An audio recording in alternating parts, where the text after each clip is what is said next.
أعوذ بالله من الشيطان الرجيم بسم الله الرحمن الرحيم. Alami seseorang di antara kita pada saat hidup di muka bumi ini Allah karuniakan rasa cinta. Kita suka sama orang. Dan itu semua orang pasti mengalaminya. Ada orang yang dia sangat cintai, dia sayangi gitu kan. Dan dia takut kehilangan. Itu biasa.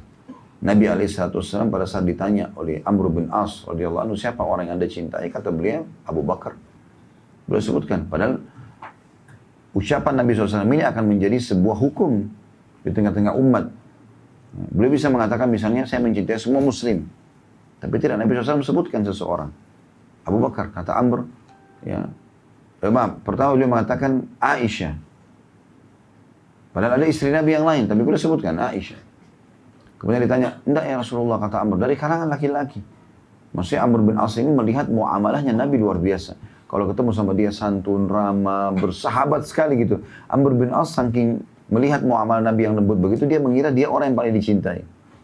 Maka dia ingin bilang di depannya para sahabat yang lain, seakan-akan ya Rasulullah, siapa yang Anda cintai? Dari kalangan laki-laki. Dia pikir namanya akan disebutkan. Maka kata Nabi SAW, Abu Bakar. Lalu dia penasaran, siapa lagi Rasulullah? Umar, siapa lagi Rasulullah? Uthman, siapa lagi Rasulullah? Ali. Terus begitu. Sampai Amr bin As ini datang nomor 11 atau nomor 12. Gitu. Tapi yang jelas, ada berarti orang-orang yang Nabi SAW cintai. Dan pertanyaannya apa? Siapa orang yang paling Anda cintai? Nabi aja begitu, kita juga begitu. Biasa gitu, mencintai orang. Hanya saja, cinta ini ada batasan yang harus kita tahu. Beberapa poin yang harus disadari tentang masalah cinta. Yang pertama, jangan melampaui batas. Dalam arti kata melampaui batas ini, sampai akhirnya orang yang kita cintai kalau melakukan pelanggaran agama, kita nggak tegur. Terlalu cinta sama istri atau pada suami, biar melanggar, udah deh nggak usah diingatin. Gitu kan. Ini keliru. Atau terlalu cinta pada anak, anaknya melakukan kemaksiatan, dia nggak mau luruskan. Bahkan dibela, narkotika, udah ini, udah itu, tetap aja dibiarin. Maksudnya nggak usah dipenjarakan, nggak usah dihukum, segala macam. Enggak. Yang benar adalah biarkan merasakan hasil atau akibat daripada perbuatannya supaya dia kapok kan gitu. Itu penting. Jadi tidak boleh melampaui batas. Gitu ya. Karena segala itu kalau sudah melampaui batas, otomatis akan merusak sesuatu itu. Ada orang juga kadang-kadang melampaui batas dengan kecemburuan misalnya. Ini berbahaya sekali. Akhirnya dia tidak bisa mengontrol itu. Dan kecemburuannya melampaui batas, membuat pasangan malah tidak nyaman. Sebatas normal, kalau terjadi pelanggaran agama, misalnya istri ya, tiba-tiba terbuka auratnya depan orang laki-laki dan kita merasa cemburu, itu normal. Atau dia berkontek-kontekan sama laki-laki yang bukan mahramnya, normal saja. Atau misalnya suami berhubungan dengan perempuan yang bukan mahramnya, bukan istri, bukan saudara, bukan saudarinya, bukan ibunya dan seterusnya. Lalu ngomong yang tidak, sudah jelas menjurus kepada zina atau perkataan yang tidak baik, maka wajar cemburu. Tapi bukan cemburu misalnya karena kurangnya waktu, ya, atau cemburu dengan kurangnya perhatian. Mungkin kita cari udzur buat pasangan kita. Mungkin dia sedang ada kesibukan, mungkin sedang ada masalah, gitu kan. Itulah yang terjadi di kalangan para salafus saleh. Mereka mencintai iya. Tapi para istri Nabi, ummahatil mukminin sangat faham. Pada saat Nabi SAW harus pergi berperang, sekian lama nggak pulang, sebulan nggak pulang, 3 minggu nggak pulang. Mereka harus memahami bagaimana Nabi SAW membagi malam di para istri-istri yang lain. Padahal mereka sangat membutuhkan Nabi sebagai suami. Tapi kena hukum Allah. Maka mereka bisa mengontrol itu. Bagaimana tidak melampaui batas dalam masalah seperti ini. Mereka tahu agama harus didahulukan. Seperti itulah. Maka harus hati-hati. Karena kalau tidak kontrol ini jadi masalah juga. Ada orang karena membiarkan kecemburuan buta. Sehingga akhirnya membuat tembok pun dicemburui. Pasangannya berdiri di dekat tembok. Kamu kenapa berdiri di sini? Pasti ada kenangannya tuh. Kan jadi masalah. Karena cemburunya buta. Bukan pada tempatnya gitu ya. Atau kenapa kau suka bawa saya ke restoran ini? Pasti ada sesuatu nih. Padahal orang niatnya baik. Dan itu akhirnya merusak hubungan. Banyak sekali rumah tangga rusak karena cemburu buta. Nggak benar. Bukan pada tempatnya. Jadi cinta itu, pertama tidak boleh melampaui batas. Gitu kan. Yang kedua harus karena Allah kita mencintai. Dan kita membenci karena Allah. Harus karena Allah. Maksudnya gini, kita mencintai pasangan kita mencintai teman kita, pekerjaan kita, karena memang semua ada di situ kebaikan yang Allah ridhoi. Dan kita membenci karena Allah, artinya kita membenci perbuatan-perbuatan salahnya. Walaupun kita cinta sama dia, tetap kita benci perbuatannya. Karena itu diharamkan dalam agama. Jadi nggak boleh cinta membutakan kita. Maka ini harus karena Allah. Makanya Nabi SAW mengatakan, siapa yang mencintai karena Allah, membenci karena Allah, memberi karena Allah, menahan karena Allah. Dia tidak kasih pun karena dia tahu ini kalau dia kasih berbahaya misalnya. Maka dia telah menyempurnakan imannya. Sempurna imannya. Maka cintai istri, cintai suami, cintai anak, cintai orang tua karena Allah Subhanahu wa taala. Dan kita juga nanti akan tahu di situ dengan cinta karena Allah ini yang kita jadikan target adalah pahala. Indah sekali kan orang kalau saling mencintai suami istri karena mengejar ridha Allah. Maka apalagi nih saya sebagai suami akan berikan kepada istri. Istri juga akan mengatakan apalagi nih yang saya harus kejar pahala dari suami saya. Pulang belanja sama-sama, suami lagi angkat kresek, istrinya bantu, istri lagi bantu, saling memberikan gitu kan pahala. Bukan malah digoda oleh syaitan. Suaminya angkat, nah kesempatan biarin aja dia diangkat gitu kan misal. Atau apalah istrinya angkat, udah apa saya kasih uang bulanan, angkat aja, ini kan pekerjaan kamu. Enggak. Mereka saling dukung-mendukung. Ada hadis Nabi SAW masalah itu kan. Semua Allah jadikan sedekah, bahkan engkau membantu seseorang saudaramu naik ke tunggangannya, atau mengangkat barang kebutuhannya ke tunggangannya, itu semua sedekah. Maka ada hal seperti ini yang lahir kalau karena Allah Subhanahu wa taala. Dan kata Nabi SAW, nanti akan Allah siapkan mimbar di hari kiamat, bercahaya, para nabi-nabi pun cemburu dengan mereka. Ya, nabi-nabi dan para syuhada cemburu, tapi sini positif ya, ghibthah, bukan hasad, bukan iri, tapi sesuatu yang positif. Kayak kagum lihat bagaimana ada mimbar dekat arsy-Nya Allah bercahaya. Di atasnya ada orang-orang bercahaya semuanya. Maka para sahabat bertanya, ya Rasulullah, siapa mereka?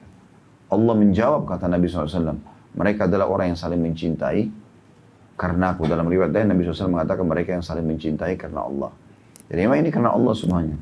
Jadi kan? Makanya pada saat ada pasangan yang sudah kita ingatkan bolak-balik tentang hukum Allah, nggak boleh lo harus pakai hijab, nggak boleh lo harus sholat, nggak boleh lo harus begini. Dia nggak mau dengar. Sudah sekian lama kita bertanya, sudah. Berarti kita benci dia karena Allah, kita tinggalkan. Nggak boleh kita habiskan umur pada orang yang tidak mau dekat kepada Allah SWT. Sudah selesai, tapi kita berikan batas waktu. Berdoa, berikhtiar, kita muhasabah, kita bertobat kepada Allah mungkin sebab dosa kita. Tapi kalau tetap saja ngotot, ya sudah. Jangan dihabiskan umur dengan orang-orang yang tidak akan bantu kita dalam ketaatan gitu ya. Harusnya kita perbaiki keadaan. Ini contoh-contoh saja. Jadi kita mencintai, membenci karena Allah SWT. Ingat selalu hadits, siapa yang mencintai karena Allah, membenci karena Allah, memberi karena Allah, menahan karena Allah, dia telah menyempurnakan agamanya gitu kan. Maksud dalam hikmahnya di sini, kalau kita mencintai karena Allah Subhanahu wa taala, pada saat mereka meninggal dunia pun, kita akan ridho. Nggak ada masalah begitu. Karena kita tahu yang telah mengambilnya adalah Allah Subhanahu wa taala, penciptanya. Kita pun milik Allah Subhanahu wa taala. Pernah Umar bin Khattab berkata kepada Nabi SAW, ya Rasulullah, aku mencintai Anda melebihi semuanya. Harta, keluarga, pokoknya apa yang Anda bilang, aku ikuti semua. Kecuali diriku ya Rasulullah. Kata Nabi SAW, tidak bisa hai Umar. Sampai dirimu pun harus lebih kau cintai aku daripada dirimu. Jadi walaupun dirimu nggak suka, tapi kalau aku larang, kau harus tinggalkan. Atau aku perintahkan, kau harus kerjakan. Maka Umar tundukkan kepalanya sejenak, lalu angkat kepala sambil mengatakan, sekarang ya Rasulullah, saya mencintai Anda melebihi semuanya. Kata Nabi, sekarang hai Umar, baru benar imanmu gitu. Maka memang kita harus mencintai karena Allah dan Rasulnya di sini, karena agama. Maka itu berhubungan dengan masalah cinta. Poin yang lain, dalam masalah bab kita ini, mati. Mati sudah sering kita singgung teman-teman sekalian. Ini proses pindah dari alam dunia ke alam akhirat. Dan semua pasti melaluinya. Nggak mungkin tidak. Allah berfirman dalam Al-Quran, A'udzubillahi minasyaitonirrajim, kullu nafsin dha'iqatul maut. Semua jiwa pasti akan merasakan kematian. Dalam hadits yang atau dalam ayat yang lain Allah mengatakan, walau kuntum fi burujin musyayyadah. Aynama taqulu yudrikumul maut walau kuntum fi burujin musyayyadah.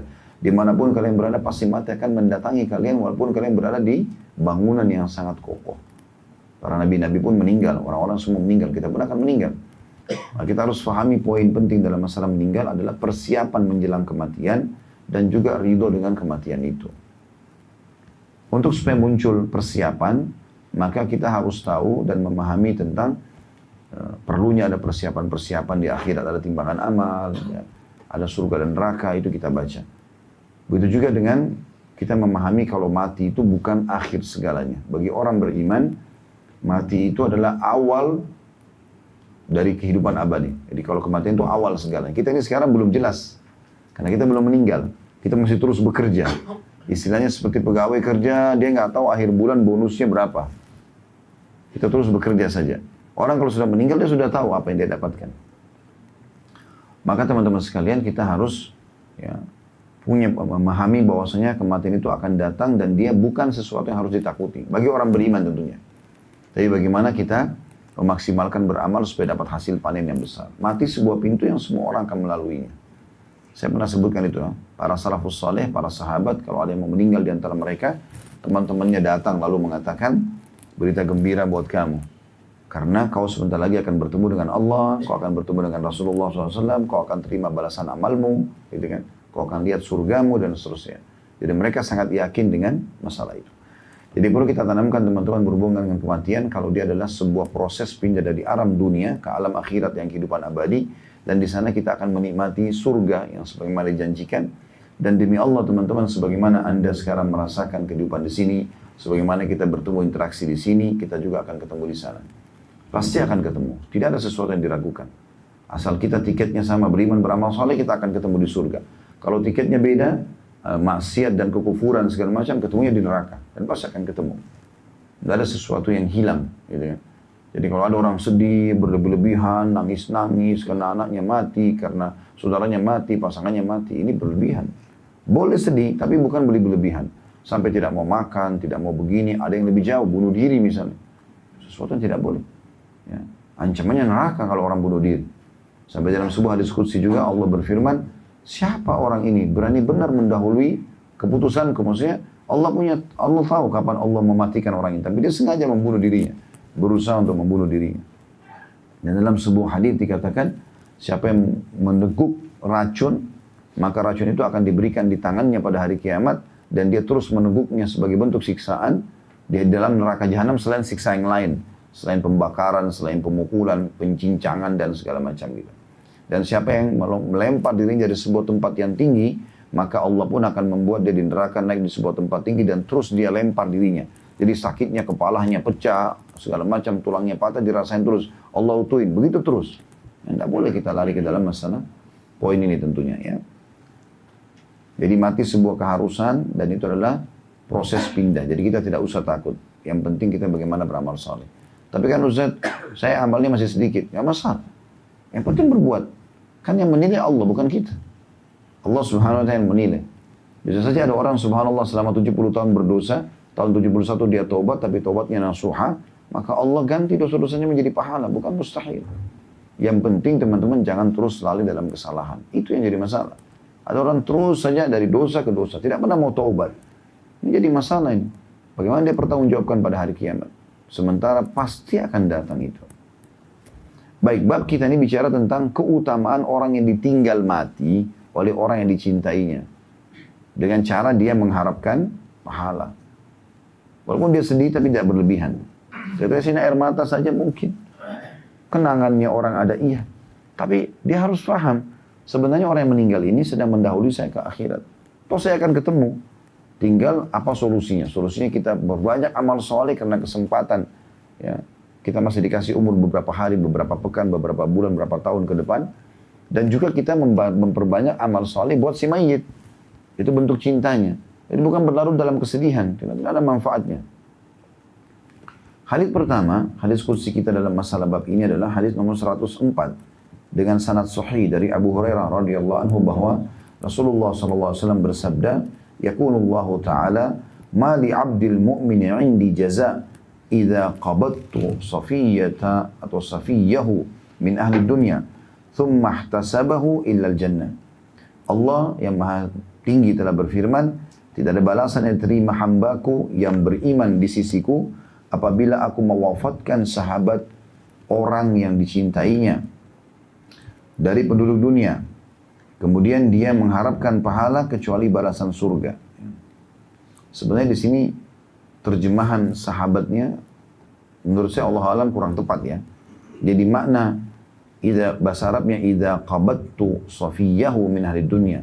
Safiyahu ini lebih tepatnya orang-orang yang dicintainya. Jadi kalau di sini dibatasi misalnya terjemahannya apakah apabila aku mewafatkan sahabat orang yang dicintainya. Jadi ini kalimat sahabatnya lebih baik dihapus. Lebih tepatnya adalah apabila aku mewafatkan orang yang dicintainya. Kalimat sahabatnya dihilangkan aja. Di terjemahan. Saya ulangi terjemahannya. Allah Ta'ala berfirman, tidak ada balasan yang diterima hambaku yang beriman di sisiku apabila aku mewafatkan orang yang dicintainya dari penduduk dunia. Kecuali, dan kemudian dia mengharapkan pahala dengan sabar, kecuali balasannya surga. Kecuali balasannya surga. Hadits ini memberikan pelajaran kepada kita bagaimana balasan yang pertama tentunya orang yang sabar dalam menghadapi setiap cobaan. Termasuk di sini dia bersabar dengan meninggalnya anaknya, meninggalnya suaminya, meninggalnya istrinya, meninggalnya orang tuanya. Dia sedih, tapi dia tidak boleh berlarut-larut dalam masalah itu. Tentu tadi motivasinya apa yang kita sebutkan dalam mukaddimah atau pembukaan tadi. Dia yakin dia juga akan mati dan dia akan pindah ke alam abadi, toh juga dia akan ketemu di sana. Tugas dia sekarang adalah memperbanyak amal soleh buat dirinya karena Allah masih kasih kesempatan umur. Sementara dia juga memperbanyak amal soleh buat orang yang meninggal tadi sebagai bentuk cintanya. Dengan sedekah, dengan memohon ampun, dengan haji dan umrah dan seterusnya. Kalau teman-teman masih Allah kasih umur, maka bersyukurlah kepada Allah. Pernah kita jelaskan riwayat itu ya. Ada 3 orang masuk Islam dari suku Udrah di zaman Nabi SAW. 3-tiganya mu'allaf nih. Lalu Nabi SAW tanya, siapa yang mau jamu ketiga mu'allaf ini? Talha bin Ubaidillah radhiyallahu anhu, salah satu dari 10 orang yang jamin masuk surga, sahabat yang mulia ini, mengatakan, saya Rasulullah, biar tinggal di rumah saya saja. Terus kemudian dia biayai lah. Kebetulan Talha memang orang kaya raya gitu, dan dia suka sekali sedekah. Termasuk sikapnya adalah radhiyallahu anhu, beliau suka sekali membebaskan sekitar 30 sampai 36 budak setiap harinya. Beli orang di pasar budak, bebasin untuk cari pahala gitu. Suka sekali sedekah. Yang jelas teman-teman sekalian, beberapa hari setelah masuk Islam ketiga orang ini, Nabi SAW bentuk satu pasukan, pergilah orang yang pertama dari 3 mu'alaf ini berjihad, mati syahid. Kemudian beberapa waktu setelah itu, Nabi bentuk lagi pasukan, orang yang kedua yang masuk Islam, pergi ikut berperang, mati syahid juga. Berjalan sekian waktu, subhanallah orang yang ketiga ini mati tapi di ranjangnya, bukan mati syahid. Jadi ada 3 orang mu'alaf ini, 2 mati syahid, 1 mati di ranjang. Lalu Talha bin Ubaidillah mimpi malam harinya. Allah perlihatkan Talha ketiganya masuk surga. Tapi yang paling tinggi derajatnya yang mati di ranjang. Bukan orang yang mati syahid. Yang mati di ranjang paling depan, istananya paling bagus. Datang orang yang kedua, yang mati terlambat tadi. Yang kedua, dan itu paling belakang orang yang mati pertama. Talha bingung pada saat itu. Dalam benak dia, orang yang mati duluan, mati syahid mungkin lebih besar pahalanya gitu kan. Atau paling tidak orang yang dua-dua mati syahid ini lebih tinggi daripada orang yang mati di atas ranjang. Maka dia datang kepada Nabi SAW menanyakan, ya Rasulullah begini. Kata Nabi SAW, kenapa kau heran hai Talha? Sesungguhnya tidak ada yang lebih baik bagi seorang muslim dibandingkan umur yang masih Allah kasih dan kesempatan beramal saleh. Ketahuilah dalam riwayat yang dikatakan jarak antara mereka seperti langit dan bumi.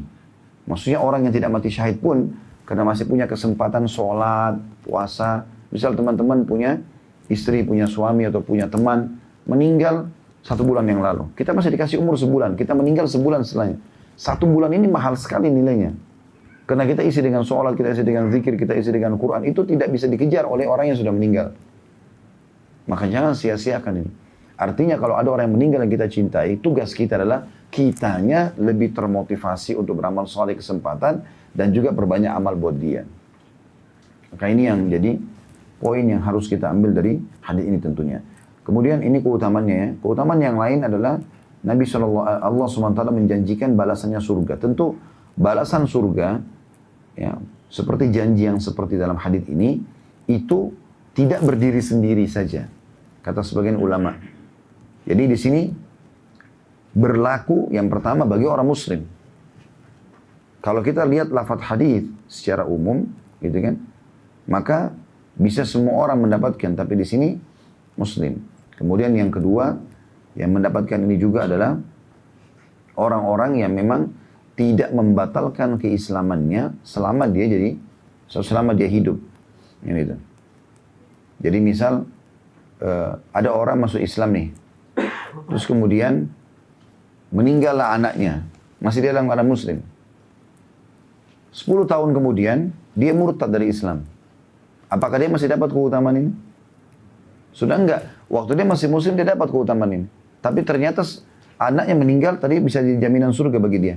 Tapi karena dia murtad sebelum meninggal dalam keadaan kafir, enggak dapat lagi keutamaan ini. Contoh misalnya. Gitu kan? Jadi ini tidak berdiri sendiri. Tapi dihubungkan dengan masalah, dia harus muslim, dia tidak boleh membatalkan keislamannya, atau dia murtad misalnya. Gitu kan? Tidak ada indikasi-indikasi yang membuat dia masuk ke dalam neraka yang besar, yang udah pasti. Seperti misalnya ada orang meninggal anaknya, tapi dia sangat durhaka dengan orang tuanya. Misal contoh.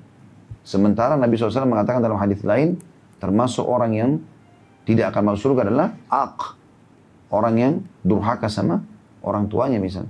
Maka tidak boleh ada sebab-sebab yang lebih kuat yang membuat akhirnya dia tidak mendapatkan keutamaan ini.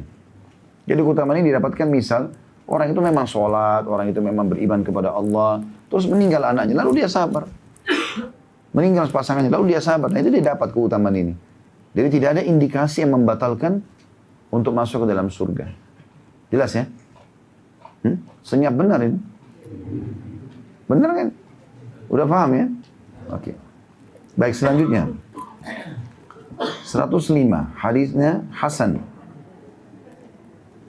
Dari Syurahbil bin Syuf'ah, dari sebagian sahabat Nabi Ridwanullahi alaihim, bahwa dia mendengarkan Nabi SAW bersabda, yuqalu lil wildani yawmal qiyamah, udkhulul jannah, qala fayaqulun, ya Rabbi, hatta yadkhula aba'una wa ummahatuna, qala fayatun, qala fayaqulullahu azza wa jal, mali arakum muhbanti'in, udkhulul jannah. Qala fayaqulun ya Rabbi abauna wa ummahatuna. Qala fayaqul udkhulul jannata antum wa abaukum. Dikatakan kepada anak-anak pada hari kiamat, maksudnya meninggal di masa anak-anak sebelum balik. Masuklah ke dalam surga. Karena semua anak yang meninggal sebelum balik masuk surga. Belum ada taklif, belum ada beban hukum.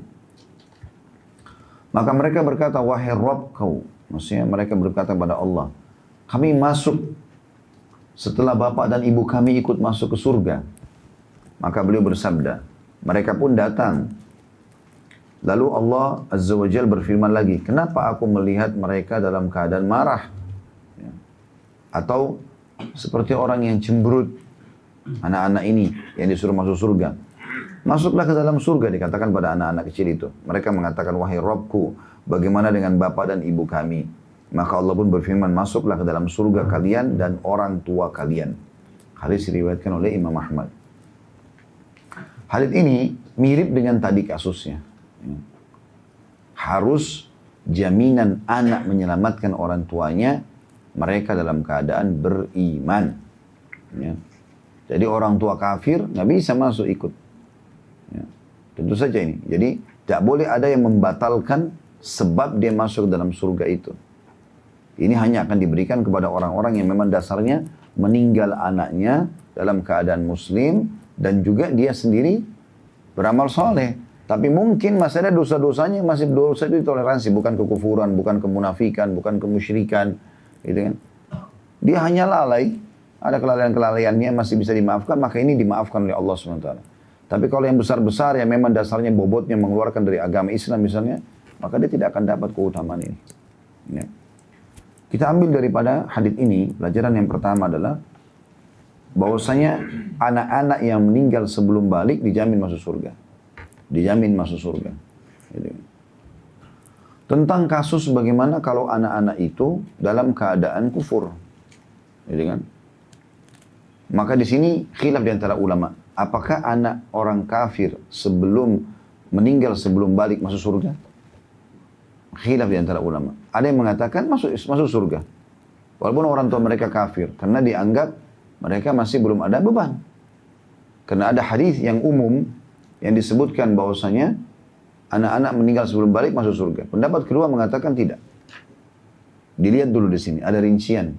Karena ada hadis yang berbunyi, kullu mauludin yuladu alal fitrah.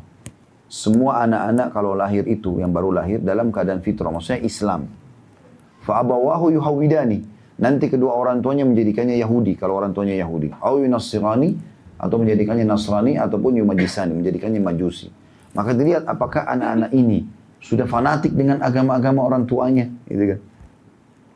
Walaupun dia masih kecil, 8 tahun, 9 tahun, tapi ternyata luar biasa fanatiknya dengan agama Yahudinya, agama Nasraninya, dengan keyakinannya. Jadi kan dicetak, dikader menjadi orang-orang yang mempertahankan agama itu lain. Gitu kan? Maka orang seperti ini, Allah SWT akan uji pada hari kiamat. Diuji. Ada sebuah riwayat yang menjelaskan, orang-orang kafir yang belum sampai kepadanya dakwah.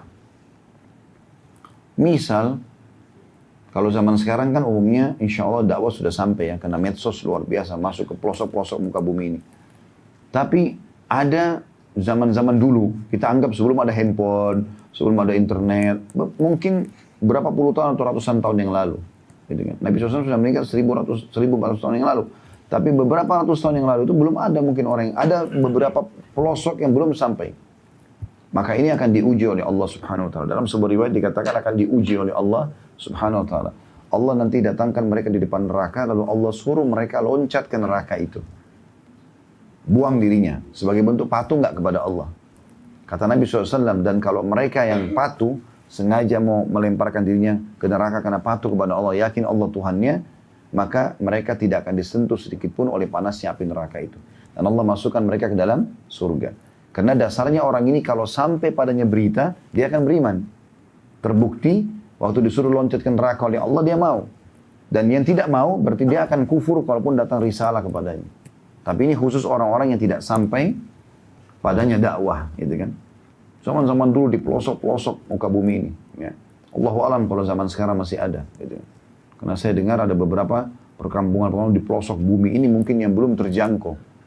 Orang-orangnya baru ditemukan, ya, mereka hidupnya masih sangat alami dengan alam dan seterusnya. Itu mungkin bisa kita bahasakan contoh-contoh seperti itu. Tapi di zaman dulu mungkin banyak terjadi ini.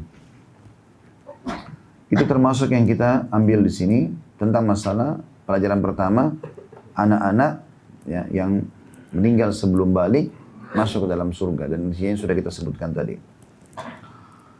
Kemudian di sini pelajaran yang kedua yang kita ambil tentang pertanyaan Allah Subhanahu Wa Taala. Di sini kan kalau kita baca secara letterlet, Allah bertanya ya, kepada mereka, kenapa kalian tidak mau masuk surga? Kenapa mereka cemberut? Ini kalau tidak difahami secara ilmu yang benar, orang akan menilai, tanda kutip ya, seakan-akan Allah, ada yang Allah tidak tahu. Nah, gitu. Kenapa harus Allah perintahkan anak-anak ini masuk surga, terus masih ada yang tidak mau masuk surga dan seterusnya. Ini ada sebuah riwayat menjelaskan masalah itu. Riwayat yang sahih mirip dengan ini berbunyi, nanti akan terdengar suara gemuruh di depan pintu surga. Lalu Allah bertanya kepada para malaikatnya, kata Nabi SAW, suara apakah itu? Sementara Allah lebih tahu suara apa itu.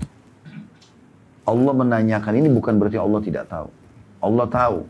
Tapi Allah menjadikan itu sebagai proses interaksi antara Allah Sang Pencipta dengan para malaikat. Ya kan? Untuk membuat kita ini manusia tidak punya hujjah lagi. Gak punya bantahan di hadapan Allah SWT pada hari kiamat. Kenapa ya Allah? Kenapa ya Allah? Maka Allah buat proses seperti ini. Allah bisa saja masukkan ke surga tanpa harus menjelaskan kepada manusia kenapa. Allah bisa masukkan ke neraka ciptaannya tanpa menjelaskan kenapa. Tapi Allah SWT tidak turunkan syariatnya, Allah jelaskan, Allah segala macam gitu. Jadi pertanyaan ini bukan berarti Allah tidak faham. Makanya hadis yang menjelaskan tadi. Akan terdengar gemuruh di depan surga, lalu Allah bertanya kepada para malaikatnya suara apakah itu, sementara Allah lebih tahu suara apa itu. Maka mereka berkata itu adalah anak-anak muslim yang meninggal sebelum balik. Mereka minta agar orang tua mereka dimasukkan bersama mereka ke surga. Lalu Allah berfirman, masukkanlah mereka bersama orang tuanya ke dalam surga. Kemudian pelajaran yang ketiga adalah keutamaan bagi orang yang memiliki anak meninggal sebelum balik. Jadi ini sangat berhubungan dengan poin yang sebelumnya tadi, hadis sebelumnya, hadis 104.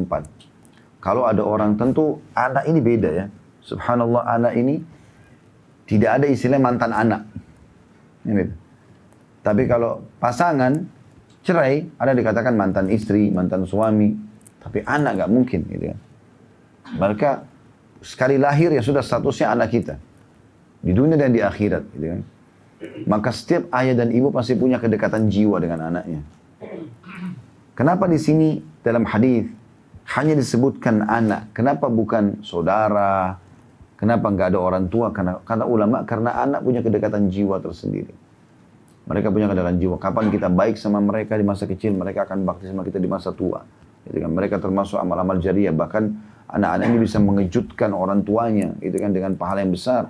Disebutkan dalam sebuah hadis Bukhari, pada hari kiamat nanti ada orang di surga diberikan pahala bergunung, atau pada saat mau masuk surga diberikan pahala bergunung-gunung dan diangkat derajat yang sangat tinggi, derajat sangat tinggi di surga. Karena mereka tahu ini belum pernah mereka buat, maka mereka mengatakan, dari mana ini pahala-pahala ini, derajat tinggi ini? Maka para malaikat mengatakan, dari istighfar anakmu untukmu. Jadi manfaatnya besar sekali gitu ya. Seperti itulah. Maka di sini ada keutamaan tersendiri. Kalau Allah SWT karunia bapak ibu anak, maka bersyukurlah kepada Allah SWT tentunya. Dan ini tanpa menyinggung orang yang belum dikarunia anak tentunya. Nanti kita coba berikhtiar, kita coba berdoa. Yang belum dikarunia terus berusaha. Supaya Allah Subhanahu Wa Taala berikan kepada yang sudah Allah berikan, jangan malah disiksa anaknya. Banyak orang begitu. Dia jadikan anak itu sebagai ajang emosional. Sedikit-sedikit marah, sedikit-sedikit pukul, diusir. Akhirnya menjadi anak-anak yang rusak. Ya, hanya rusak di masyarakat. Kita temukan yang jadi preman-preman segala macam, memang broken home di rumah gitu. Rusak semuanya karena orang tuanya kasar, taunya benci sama dia, taunya cuma dimarahin dan segala macam hal. Kita justru terbalik, rawat mereka dengan baik, jadikan mereka sebagai amal jariah. Apalagi kalau bapak ibu dikarunia anak perempuan, itu luar biasa keutamaannya. Sampai tentu anak laki-laki sama perempuan kita harus adil, tapi kalau karunia anak perempuan, orang-orang Quraisy benci dengan itu. Mereka nggak suka dulu sebelum Islam ya. Allah ceritakan dalam Al-Quran, kalau Allah kasih mereka anak perempuan, muka mereka merah, memerah, dan marah. Dan mereka cuma bisa punya dua pilihan pada saat itu. Mereka mempertahankan anak perempuannya, tapi malu di tengah-tengah masyarakat. Karena dianggap anak perempuan tidak akan punya kedudukan. Gak bisa jadi kepala suku, gak bisa jadi prajurit perang, gak bisa jadi panglima perang, gak bisa kerja cari nafkah, gak bisa begini dan begitu. Perempuan hanya sekedar dianggap tempat untuk melahirkan anak, selesai. Gitu kan. Maka mereka umumnya mempertahankan dalam kondisi malu atau membunuh anaknya hidup-hidup. Kita sudah tahu Allah turunkan banyak ayat Al-Quran berhubungan dengan masalah Allah menegur mereka. Wa idal mau'udatu su'ilat bi'ayyi dzambin qutilat. Pada saat anak-anak bayi perempuan yang dikubur hidup-hidup itu ditanya, kenapa? Dosa apa mereka lakukan? Maka Nabi SAW memotivasi kaum muslimin, mengatakan siapa yang dikaruniai oleh Allah 3 orang anak perempuan, dia urus dengan baik sampai balik. Ya, balik ini bisa bermakna juga menikah ya.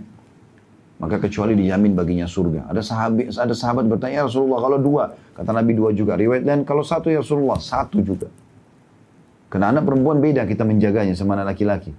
Nah, laki-laki tidak akan pernah kenal hamil di luar nikah. Naudzubillah, walaupun dia berzina, nggak ada hamilnya kan gitu. Nggak ada malunya di masyarakat. Ada tapi tidak sebesar kalau perempuan. Sekali tercoreng, coreng namanya, coreng nama keluarganya semua. Gitu kan. Sekali perawannya pecah bukan pada suaminya, maka sudah cukup merusak citranya di mana-mana gitu. Maka menjaganya beda gitu ya. Kalau anak ini luar biasa keutamaan-keutamaannya. Tapi kita harus tetap berlaku adil. Anak laki-laki pun berlaku adil. Kalau ada yang bertanya kenapa perempuan didahulukan dari sisi keutamaannya, sebagian ulama coba menjawab masalah itu, mengatakan karena anak perempuan memang batas dia berbakti pada orang tuanya ada. Hanya sampai dia menikah, kan gitu. Dan setelah menikah juga boleh berbakti, tapi tidak sebesar anak laki-laki. Kalau sudah menikah perempuan, dia harus bakti nomor 1 kepada suaminya. Suaminya bilang jangan keluar, orang tuanya bilang keluar, maka dia tidak boleh keluar. Kan gitu.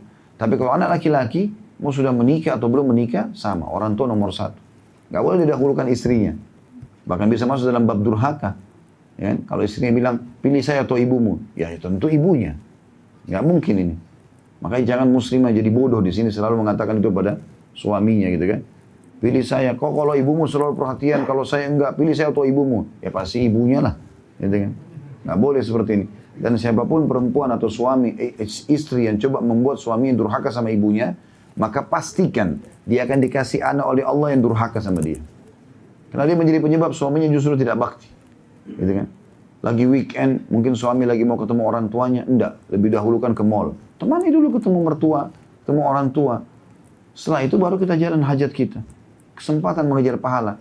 Apa yang dipanen pahala dari orang yang melakukan amal soleh dan kita penyebabnya, kita akan dapat pahala yang sama loh. Jadi misal istri mengatakan, malah dia ingatkan suaminya, itu ibu sudah lama loh kita nggak datangin, kita ke sana dulu yuk. Misal, suaminya lalu datang berbakti, maka suami dapat pahala berbakti, istri dapat pahala bakti itu.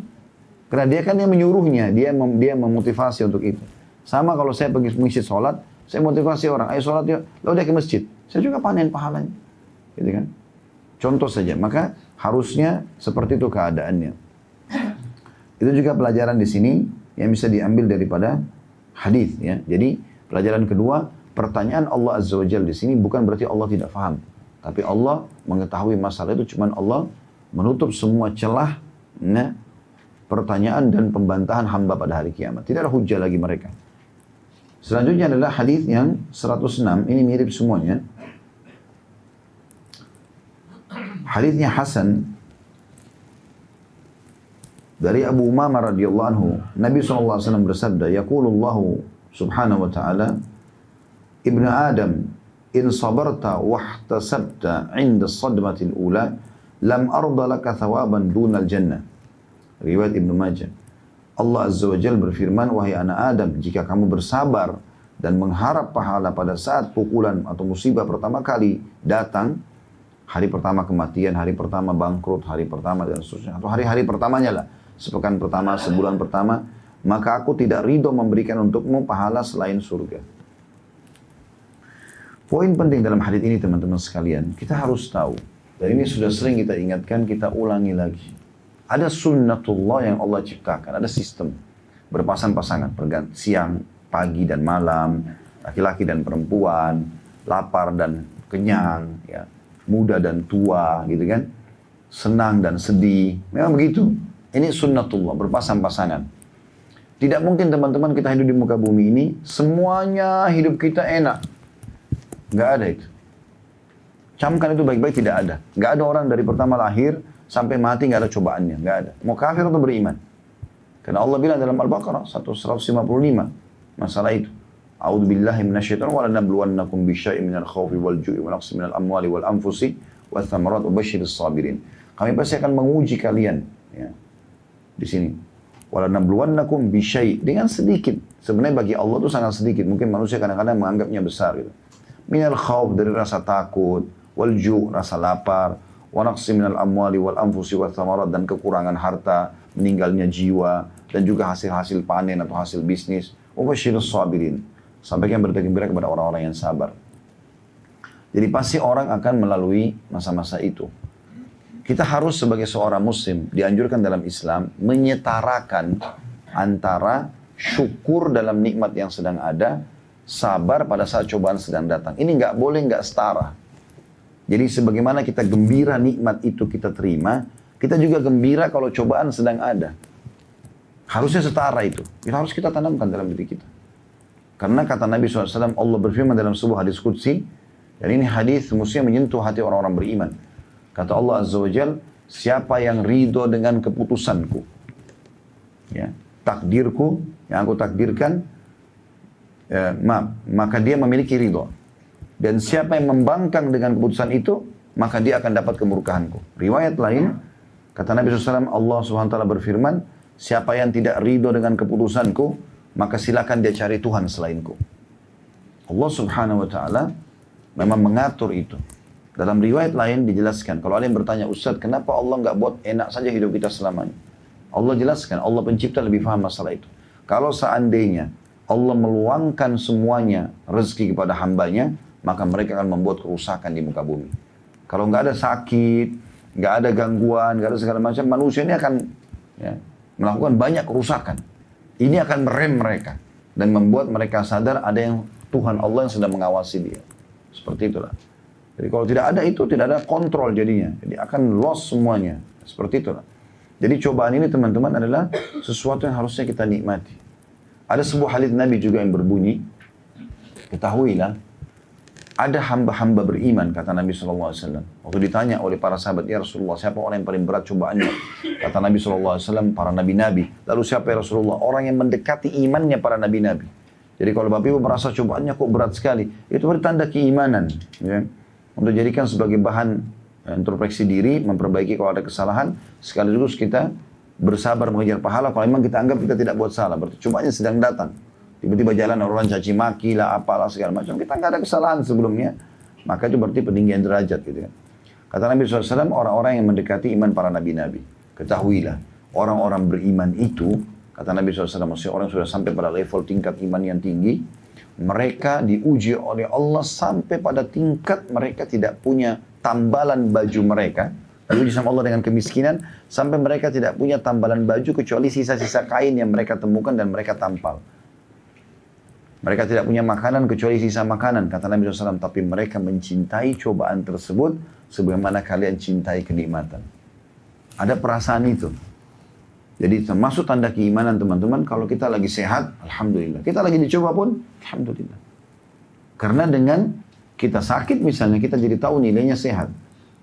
Toh, Nabi SAW mengatakan sebagai orang muslim kita harus yakin, Allah tidak pernah turunkan penyakit kecuali Allah turunkan kesembuhan bersamanya. Berobatlah wahai hamba-hamba Allah. Berarti kita punya solusi, bukan tidak punya. Tapi Allah memperlihatkan kepada kita tentang variasi kehidupan ini. Jadi kita harus paham poin ini. Ya. Jadi nikmati kesabaran itu. Kalau kita nikmati sebuah cobaan itu, dalam arti kata di sini bukan kita tidak ikhtiar cari jalan keluar ya, tapi kita faham ternyata Allah sedang menguji saya dan saya coba bisa melalui ini, gitu kan? Maka insya Allah dia akan lulus. Dan setiap cobaan teman-teman makin berat, berarti makin ada sesuatu yang besar menunggu Anda di ujung cobaan tersebut. Ya. Saya yakin kita sudah sering menghadapi cobaan dalam hidup kita. Tapi kita tahu bahwasanya setelah kita melaluinya, kita tahu ternyata ada ujungnya. Memang begitu. Sampai ajal kita datang. Tapi kalau selama ajal belum datang, pasti Allah mengatakan fa inna ma'al usri yusra. Inna ma'al usri yusra. Pasti ada setelah kesulitan ada kemudahan. Ya. Sebagian ulama bahkan mengatakan orang itu jadikan sebagai bahan muhasabah atau tidak, tetap permasalahannya akan redah. Gitu kan? Kata Nabi SAW dalam hadis yang lain, Allah menciptakan segala sesuatunya itu bermula dari kecil, baru membesar. Kayak kita manusia misalnya, bayi, anak-anak baru besar, gitu kan? Pohon, Allah ciptakan bibit kecil sampai jadi pohon besar. Begitu semuanya, kecuali cobaan. Allah ciptakan dia besar dulu, baru dia mengecil. Begitu hadisnya. Jadi semua masalah pasti kita anggap besar awalnya, tapi nanti jadi kecil dia.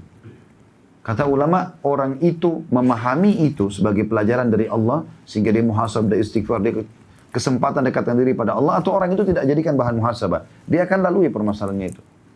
Tapi mungkin ada orang, kalau tidak jadikan bahan muhasabah, tidak mengembalikan hak orang lain, nanti hukumannya ada, bisa dia dipenjara, apa segala macam. Tapi akan reda. Nanti akan kecil masalah itu bagi dia. Dia akan merasa jadi kecil. Beruntunglah orang yang menjadikan kesempatan cobaan yang datang itu sebagai ajang pendekatan diri kepada Allah. Karena saat itu kita bisa nangis pada saat ibadah. Kalau kita pernah Bapak Ibu mungkin hadapi masalah berat, lalu Bapak Ibu sampai tetesin air mata, nangis, mohon sama Allah. Itu mahal sekali nilainya. Mahal. Belum tentu kita kalau sekarang lagi sehat begini, lagi tidak ada masalah, kalau kita mau nangis, belum tentu keluar air matanya. Kalau kita tahu nilai pahalanya itu luar biasa. Maka ini poin yang harus kita ketahui. Allah menjanjikan pahala yang sangat besar.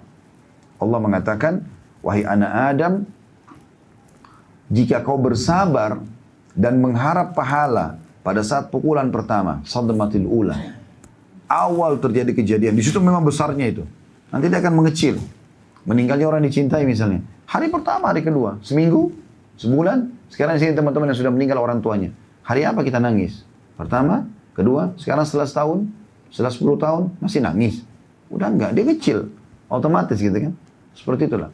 Justru pukulan pertama itu dibutuhkan kesabaran di situ.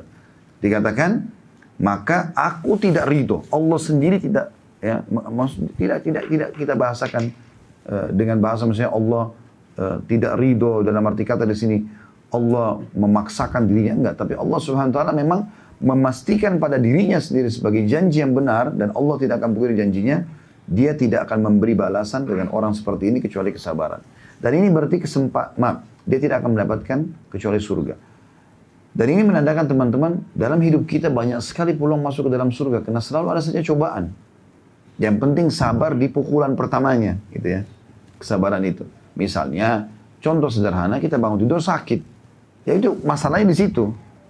Kalau kita sabar, oh Allah lagi uji saya, Alhamdulillah, sebagaimana Allah sudah kasih saya sehat, cukup. Kita coba renungi nikmat-nikmat Allah. Dalam 1 tahun 365 hari, itu, kita sudah Allah berikan kesehatan misalnya. Tahun depan baru Allah kasih flu. Berarti flu ini paling seminggu, 10 hari gitu kan. Tapi kalau kita pertemukan dengan nikmat Allah setahun Allah tidak kasih kita sakit, itu kan tidak berimbang sebenarnya. Jadi kita lihat nikmat-nikmat Allah yang besar kepada kita. Jangan selalu kufur nikmat. Berbahaya teman-teman sekalian. Berkeluh kesah selalu seakan-akan tidak punya apa-apa. Ada orang begitu. Badannya sehat, mobilnya bagus, semuanya bagus. Begitu ketemu keluh kesah. Ini bahaya sekali, ini kufur nikmat. Jangan berkeluh kesah teman-teman. Lihat nikmat Allah yang sangat besar kepada kita. Makanya sering lihat orang-orang yang susah. Satu sisi saya ingin berbagi. Saya melihat ya pribadi. Kita di Indonesia ini betul-betul Allah sedang memberikan nikmat yang sangat besar. Karena orang yang diberikan kelebihan pun, dia bisa lihat orang yang susah. Banyak orang susah di negara kita. Teman-teman yang sudah Allah berikan karunia, Masya Allah di lokasi seperti ini, rumah yang mewah segala macam. Sesekali jalanlah di gang-gang. Lihat rumah, saya pernah mampir di Hermina, di rumah sakit bawa istri saya waktu itu. Azan, saya mau sholat. Keluar dari rumah sakit, karena ada musola, saya ingin cari masjid. Tanya situ orang-orang, Pak, di mana masjid? Oh di sini Pak, masuk kiri.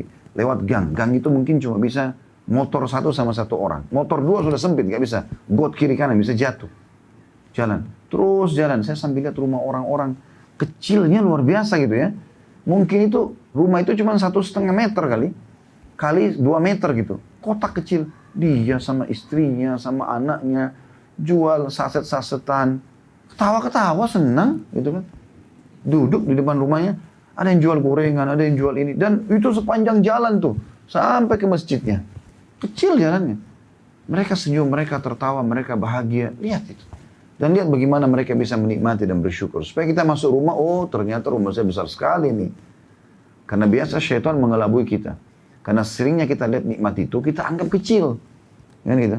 Karena ada orang begitu. Saya heran kenapa setiap tamu datang bilang rumah ini bagus ya. Bagi saya biasa. Loh kok bisa biasa? Ini sudah luar biasa ini. Berapa tahun Anda tidak kena panas di sini. Tidak kena hujan, tidak kena segala macam. Berapa banyak tamu yang sudah dijamu, berapa kali kita sudah bisa sholat, kita bisa puasa, kita bisa segala macam. Itu kenikmatan yang harusnya disyukuri ya. Selalu di sana kita mengucapkan alhamdulillah teman-teman. Tingkat keimanan itu, kata para ulama adalah dibagi menjadi dua. Ini sebagian ulama mengatakannya. Kalau mau yang standar adalah hadis Nabi SAW. Ajaban di amri mu'min, sungguh mengagumkan perkara orang mukmin. In asabau sarra syakar. Kalau dia diberikan nikmat dia bersyukur. Standar ada nikmat, makanan, sehat segala alhamdulillah. Wa inna asabau dharra sabar. Kalau diberikan cobaan dia bersabar. Wala yakunu dzalika illa lil mu'min. Itu tidak dimiliki kecuali orang beriman. Ini standarnya orang beriman. Adakah lebih tinggi? Ada. Orang muhsin. Siapa muhsin ini? Diberikan nikmat bersyukur, diberikan cobaan bersyukur. Disyukuri sama dia. Lagi sakit, alhamdulillah, saya sudah lama nggak sakit nih. Dia tahu itu. Dan berarti Allah ingin membersihkan dosa-dosa. Sampai kata Nabi SAW, jangan kalian mencela demam. Karena orang kalau demam keluh kesah biasa kan, panas nih, aduh gimana kan. Kata Nabi SAW, jangan kalian cela demam. Karena dia bisa membersihkan dosa seperti api membersihkan karat dari besi. Nikmati aja, enjoy. Karena kita marah, nggak marah, tetap aja sama. Harus kita lalui kan gitu. Sampai Umar berkata, radhiyallahu anhu, kalau kau menerima takdir Allah, keputusan Allah dalam cobaan, maka kau akan mendapatkan pahala, kau akan mudah melalui, dan kau akan dapat jalan keluar. 3 hal langsung didapatkan. Kalau kau memungkiri keputusan Allah itu, kau pasti akan melaluinya. Kau akan dapat dosa, kau akan sulit melaluinya, dan kau tidak akan dapat jalan keluarnya.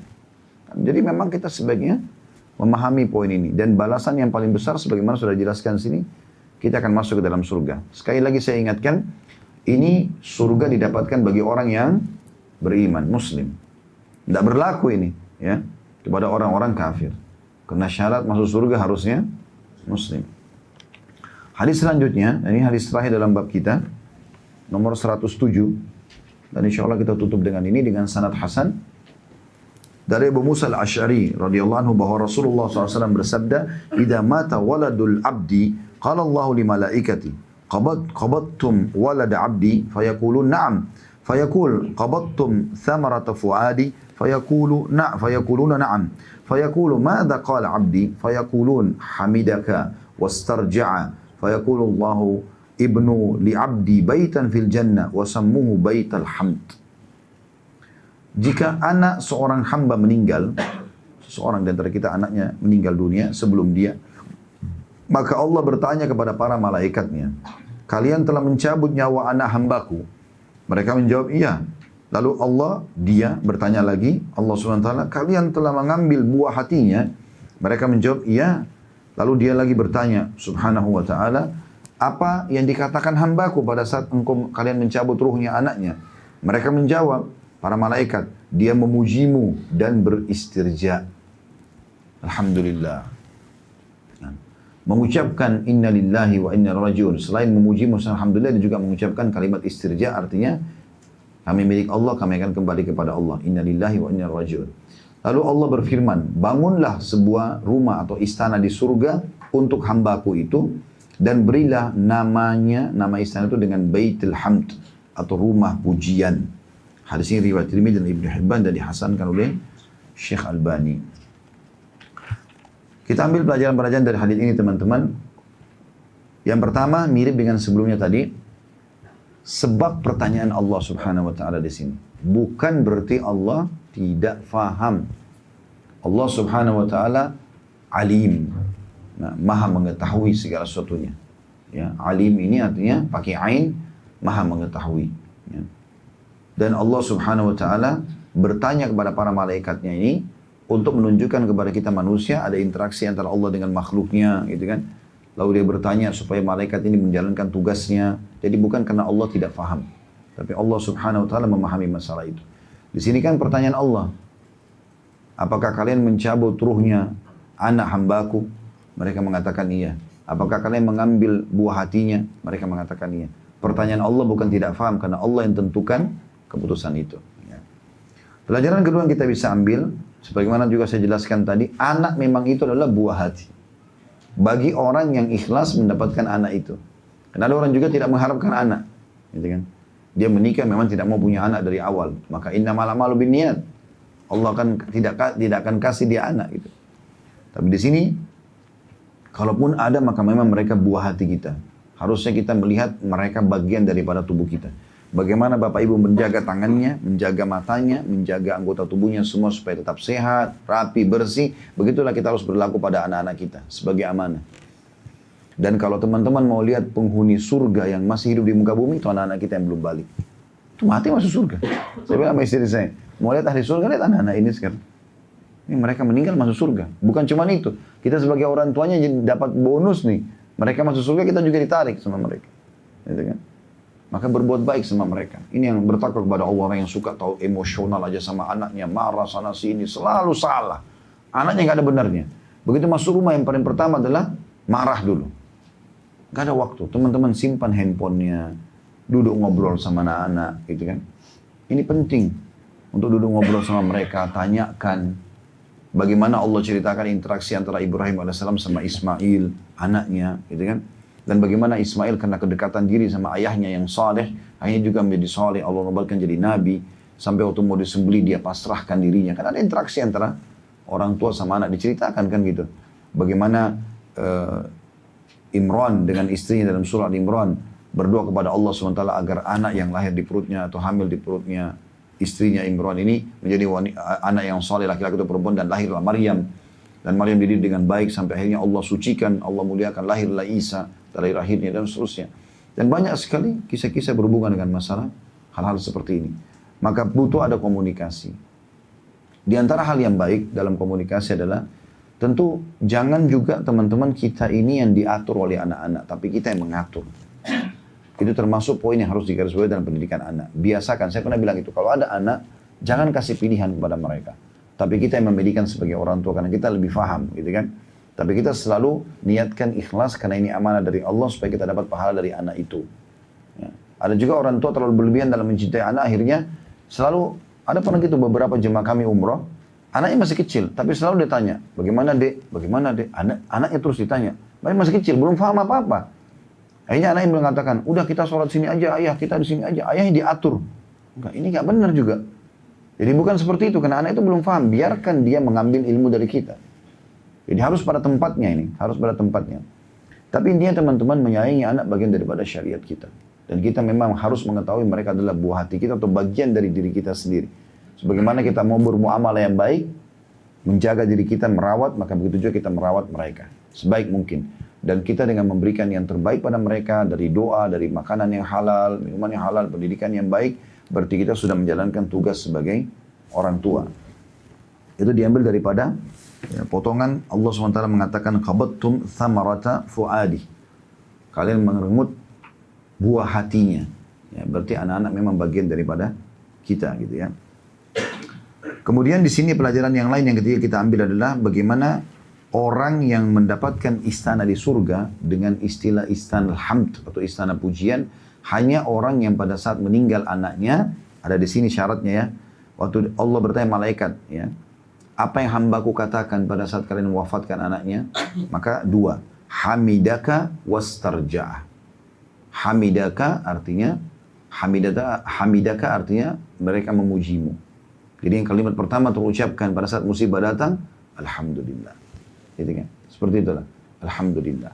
Saya pernah cerita tentang Urwa bin Zubair, kalau masih ingat rahimahullah, seorang ulama tabi'in. Kakinya dipotong satu. Waktu dia dipotong satu bersamaan dengan waktu yang sama anaknya meninggal, maka orang datang bertakziah ke rumahnya untuk anaknya kena meninggal juga karena kakinya dipotong, gitu kan. Tanpa sakit, tanpa apa gitu, tiba-tiba ada kena penyakit yang membuat kakinya harus dipotong. Ringkas cerita akhirnya orang-orang datang. Begitu orang datang, banyak orang yang tidak tahu ini mau ngucapin apa, karena ini ulama besar. Mau diajarin apa, dia faham gitu kan. Tapi akhirnya ada orang memperlihatkan wajah-wajah yang sedih. Maka kata Urwa sambil tersenyum, dia mengatakan, jangan ada yang mengucapkan kepadaku kalimat kesedihan. Karena sungguhnya Allah mengaruniakan aku 4 orang anak, Allah ambil 1. Alhamdulillah. Allah masih tinggalkan lebih banyak. Allah berikan aku 4 atraf. Atraf itu kayak 2 tangan, 2 kaki. Allah ambil 1. Kaki 1. Masih ada 3. Alhamdulillah. Begitu loh mereka melakukannya. Jadi mereka lihat nikmat Allah yang lebih besar gitu. Ya, saya kadang-kadang juga melihat begitu. Ada orang berkeluh kesah. Saya kena penyakit gula Ustaz, saya begini dan begitu. Pernah datang ke saya gitu. Tapi subhanallah duduk, ngobrol, masih berjalan. Datang ke pengajian. Loh berarti nikmatnya Allah besar sekali. Kenapa harus terbebani dengan masalah itu? Sudah tinggal obat, sabar. Gitu kan. Laluilah itu, nikmati saja. Ingat selalu sabda Nabi SAW, Allah tidak turunkan penyakit kecuali Allah turunkan bersamanya obat. Kan begitu. Jadi kita memuji Allah SWT dalam masalah itu. Karena Allah tidak mungkin jadikan itu kecuali dengan hikmahnya. Dan kemudian jangan lupa yang kedua, istirja. Selalu ini. Inna lillahi wa inna ilaihi raji'un. Inna lillahi wa... Jangan lupa itu. Inna lillahi wa inna ilaihi raji'un. Dalam Al-Baqarah tadi 155 itu, yang sudah kita bacakan ayatnya, kami akan menguji kalian dengan sedikit takut, ya. Kemudian, lapar, kekurangan harta, kekurangan jiwa, hasil panen. Sampaikan mereka kepada orang yang sabar. Allah mengatakan, alladzina idza asabat 156-nya, alladzina idza asabathum musibatun qalu inna lillahi wa inna ilaihi raji'un. Mereka adalah orang-orang yang kalau ditimpa musibah, mereka langsung mengucapkan inna lillahi wa inna ilaihi raji'un. Dalam hadis yang lain, siapa yang mengucapkan pada saat datang musibah padanya inna lillahi wa inna ilaihi raji'un, kami milik Allah, kami akan kembali kepada Allah, ditambah dengan Allahumma ajurni fi musibati wakhlif li khairan minha. Allah ma'jurni ya. Saya pernah sebutkan di sini ada kekeliruan ucapan saya mengatakan Allah ma'ajirni. Ya, jadi yang benar Allah ma'jurni. Ya Allah balaskanlah aku, berikan aku balasan pahala dalam musibahku ini, wakhlif li khairan minha, dan gantikan aku yang lebih baik darinya. Kecuali Allah akan ganti kesedihannya menjadi kegembiraan. Seperti itulah. Jadi seakan-akan kalau ada orang meninggal anaknya dia ucapkan kalimat ini, seperti dia sedang minta sama Allah digantikan anak yang lain. Ya, bercerainya dengan pasangannya mungkin yang buruk, maka Allah gantikan pasangan lebih baik dan seterusnya. Bangkrutnya usahanya, dipecatnya dalam usaha, dia kalau ucapkan